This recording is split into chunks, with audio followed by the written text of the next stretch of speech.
This content is independently created by BloodStream Media. Novartis is our exclusive advertising partner. Welcome to the P&H podcast. Thanks for being here.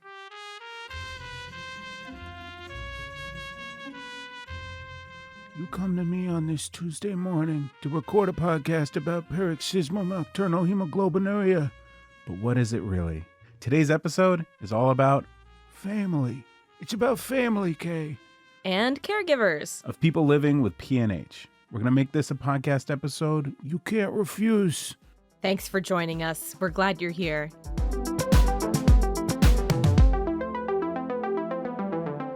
I'm really glad we were able to shoehorn in The Godfather into a podcast about P&H. I think it speaks to the universal nature of the movies. No, the films. I'll say films. All right, let's leave the film lingo on Letterboxd and get back to business. I am Peter Millman, the patient. I'm 72. I've had a variety of careers, but I'm retired now. My name is Marie Cantino. I am the wife of the patient in this case. And I just turned 70, and I'm retired from University of Connecticut. This is Peter and Marie. We met them last episode to discuss the patient experience of living with P&H. And we brought them back because we missed them so much. And we wanted to hear a little more from Marie about what it's like as a caregiver to someone with P&H. My role has been very much trying to help us both to understand what's going on, understand the blood test records, and to help keep those records. So I think that those can be really important roles because times when Peter wasn't feeling very well, when he was in the hospital, it's really valuable to have somebody else to be asking questions, making sure the doctors know. When we were admitted to the emergency room, I kept saying, well, he's on this drug and he's not supposed to get this. He has to worry about meningococcal infections. A rare, very serious illness caused by bacteria that can lead to meningitis. Some of the doctors, I think, were a little annoyed with my interjecting that, but better that than finding out that, oh yeah, we didn't notice that on the record. So I think that it is, to the degree that you can act as an advocate, particularly during major events, that's a really important role. What I actually tell the caregivers, number one, is to learn about the disease as much as possible. You might recognize this voice as Dr. Chonat from previous episodes. Understanding what P&H is and what to expect, I think it helps alleviate a lot of fears and anxiety. And secondly, we encourage them to write down questions and talk about it every visit. The more they learn during every visit actually helps. Third, we actually also empower them with providing a variety of patient written as well as digital materials that they can actually help understand a P&H, talk to their friends and family members who then can go and teach others what P&H or other rare blood disorders can be. Having the opportunity to take care of patients varying all the way from 6 to 8 years of age to their young adult years is exciting because you're actually also seeing many of these children coming in with symptoms and then able to understand what P&H is, and some of them actually know a lot more about P&H than some of my other caregivers or providers. And that's actually great because I think training and teaching the patients about the disease is actually the best thing that a provider can do. And then they also come back with the perspectives in terms of what they want in terms of treatment. What a provider thinks, a physician thinks, or a nurse practitioner, nurse thinks may be quite different what the caregiver and patient was. So they come back to us and asking, how can they actually get a better care? Can they actually get some of these treatments at home?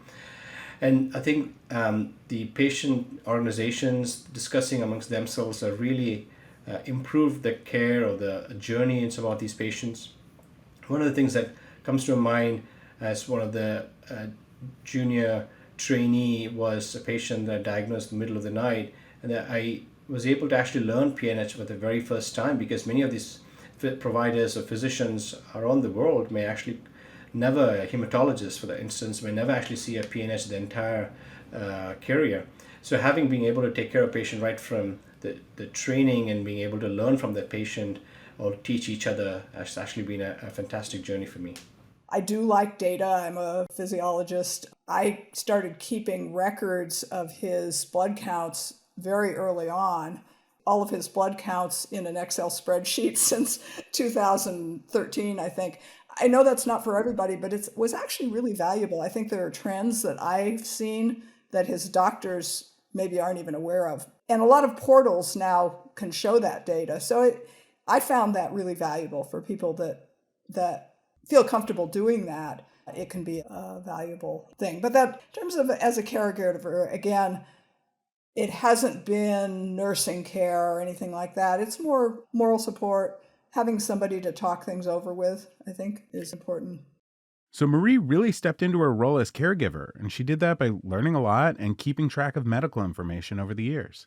I think emotional support is like the biggest thing. This is Alisha Kennedy, who we met in episode 2 as she told us what it's like being diagnosed with PNH at a young age. I've been able to meet a couple of people with PNH and their family members and people and their family members with other conditions. And the biggest thing that I get from them, especially younger people, is that they feel like they have the helicopter parents and stuff. They're always on them about stuff, and they're always hovering and asking questions, and they're always in their space. And I'm like, that's them trying to help you, and that's them trying to make sure that you're okay, and that might be their way to cope with what's going on in the situation, but that is them showing their love and their support for you and trying to help you through. And it's something I think you definitely don't realize until a lot later, like all the helicopter parenting and all that from not only from parents, but in my case, like even some of my caregivers, they'll ask the extra questions and they'll ask if I've had my water and if I'm doing the things that I'm supposed to be doing.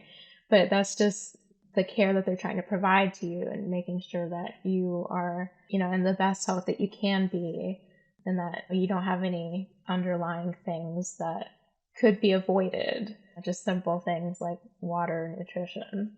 We're going to hear more from Marie, Peter, and Alisha about the caregiver side to living with PNH right after this quick break. This is an ad for Novartis, the exclusive advertising partner for PNH, Facts, Fiction, and FYI. Ever wonder, is my PNH well controlled, or how bad do my symptoms need to get before I talk to my doctor? You can get the answers you need at explorepnh.com. There, you'll learn that any symptoms, mild or severe, may be a sign your PNH isn't well controlled, and that because PNH is different for everyone, it's important to let your doctor know how you're feeling. So, if you want to deepen your understanding of PNH, which can help you advocate for yourself and your needs, get answers and helpful resources at explorepnh.com. Brought to you by Novartis. And we're back. Thanks for sticking around. So far, we've heard from Marie about how she stepped up to assist her husband Peter as he lives with PNH. And we've heard from Alisha on what she finds beneficial from her support system. Next, we asked our guests what challenges they or their caregivers face on a regular basis. Well, I think that for us, the uncertainty about his susceptibility to infection is a big challenge. Even though he doesn't have many symptoms, we just don't know. And his doctors say, we don't know. How his blood numbers aren't bad. They're not great, but they're not normal, I guess I should say. But we don't know how many antibodies he has. And then, of course, the medications themselves pose some additional potential risks in terms of certain types of infections that are mediated by complement system. We're very careful. And with COVID, of course, that became a major concern. So I'd say that we have remained more careful than almost anybody we know because we don't know. Do you go to this event? If I don't have to eat anything and I can keep my mask on and there are a bunch of people, it's probably okay. But we tend to avoid indoor events where we are going to have to take a mask off and eat if there are a lot of people. So I think that's one of the biggest challenges. As I mentioned before, travel to see our daughter. We early on with COVID decided not to fly, And we've continued to do that. It's a 9-hour drive, but we've gotten used to that. So I think that the travel has been a challenge for us. I think that caregivers also have to be very mindful of interacting with such patients. This is Alisha speaking. Are they sick and interacting with patients that are on immunosuppressive therapies, and just being very watchful of them, especially during infusion appointments where there's a lot of high risk things going on, infusion site reactions and side effects. There's a lot of things to watch out for, that it becomes more about management in the end of the day, and making sure that you, as somebody who has to watch your health, are doing the right things. Are you wearing your mask? Do you have your vaccines? So it was more just a management thing and learning how to navigate the environment. But those are, I'd say, the main ones. Otherwise, we live a pretty much a normal life now. I would just say that just another part, we've talked about this, but another big part of it is just struggling to understand. And even for Marie, a physiologist, these systems in the body having to do with immune issues are just very complicated. If somebody is feeling overwhelmed by understanding that, I think you don't have to understand it. You're not the doctor, but I think that it can be helpful. We've never really disagreed with our doctors. We would be hard put to do that. So I think that if you are overwhelmed by the complexity of this disease and you don't feel that you can understand it, that's probably okay. But there are benefits, I think, of just the appreciation of how the human body works, and also it helps to be it helps to be a better patient, to have some sense of what your doctors are saying and what they're recommending and why. Parents, of course, will do anything that they can to help their children. Being so young when she was diagnosed, Alicia's caregivers are her parents, which is obviously a different dynamic than the spousal relationship between Peter and Marie. The last few years have been very interesting in that aspect of navigating living with a condition, and not only that, but living with a rare condition that no one really knows about, and there's only specific people that can really help you, and those are the people that are trained to know what these things are. But they've been very attentive to making sure that I have everything that I need to be successful and to be healthy. They're always there asking me 20 times a day, have you had enough water? Have you eaten? Did you take your medication?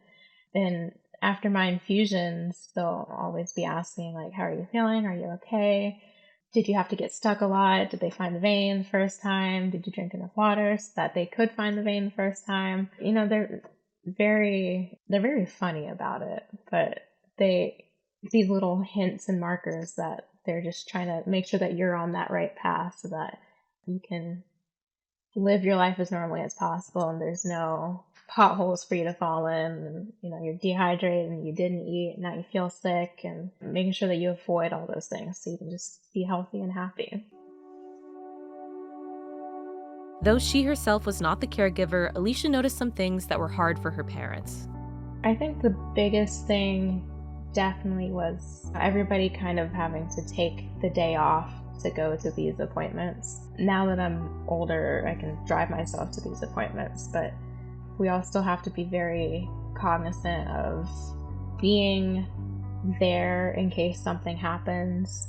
Because of course, infusion appointments and just traveling such a distance in general can be really exhausting. And as somebody that is easily fatigued with PNH, they're always on standby in case, if I'm too tired to come home after my appointment, which of course haven't happened, but in case it did, they would be there and they would drive up there to come get me, or made sure I had a place to stay for the night so I can come back the next day. In navigating PNH, patients and their caregivers become a team in health management. You create a supportive environment where you communicate openly and check in on each other, both caregiver and patient alike. Which seems like a pretty healthy thing to do in general. I think in this journey together, we've all become a little bit more responsible in our health. Before all of this, I don't think we ever really thought twice about a sore throat and a cough or a sneeze. But now, especially for me, wanting to be in medicine and stuff and currently working in healthcare, I hear, my dad downstairs coughing and I'm like, are we sure that we're not sick? Do you have a temperature? Are you feeling okay? Did you drink enough water? We're all helping each other, and it's, I think, made this kind of environment where we're all making sure that we're okay, because none of us want to have to go through an experience like that again. And I think it's brought us together a little bit more in making sure we're all safe and okay. And, if one of us is traveling, like, hey, wear your mask so you don't bring something back, and make sure we're all good when we come back, and staying up to date and keeping our health in mind, eating healthy and trying to get in a little bit of exercise and stuff. So we've all we're in this big bubble of managing our health together. And we do water challenges and stuff, and just things to kind of make these responsibilities a bit more fun, I think, which is really neat. The one thing I would mention is that Peter doesn't tend to like to focus on talking about his health in general, simply because he thinks it's boring. And to other people. To other people. We talk about it quite a lot. So he rarely talks about it to his family. Another thing you can do as a caregiver is bridge that information gap between the patient and their extended family. Periodically, one of his family members will sidle up to me and say, is Peter okay? We haven't heard anything. I think that it's hard for family members outside of the family unit, and they'll pull me aside, and I think that anybody in my position obviously has to talk to the patient and ask what they're interested in sharing and with whom. But I think it's important to understand that other family members are wondering what's going on. Sharing what's going on with your body and your health can make a person feel particularly vulnerable, and that's not a feeling most of us enjoy feeling. But when it comes to family, especially with the diagnosis at a younger age like Alisha, or when it comes to having a spouse or relationship like Peter, sharing these vulnerable moments can open up a lot of doors. For emotional support and check-ins that can help keep a healthy balance between a caregiver and their loved one living with PNH. And not just extended family members. Caregivers can connect themselves and their loved ones to the larger PNH community.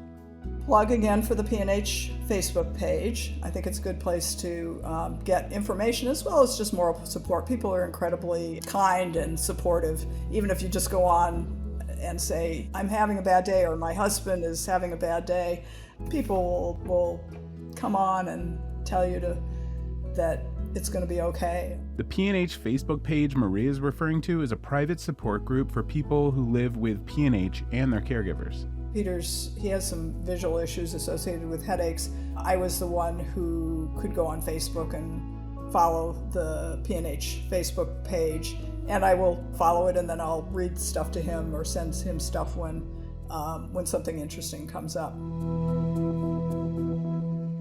Before we wrap this up, we asked Marie and Peter if they had any last thoughts or advice for caregivers. I think that helping by being at the important doctor's appointments, as I mentioned, try and have some questions in advance if you can. You get limited time. It's always amazing how short the time is, and it's hard to take everything in, so 2 sets of ears are good. Help with record keeping if the patient isn't able to do that, and don't, as Peter said, don't assume that your providers are on top of everything. They may not have all your records, and people overlook things. Doctors are people too. They have a lot of patients. So it's good to try and be your own advocate and an advocate for your partner.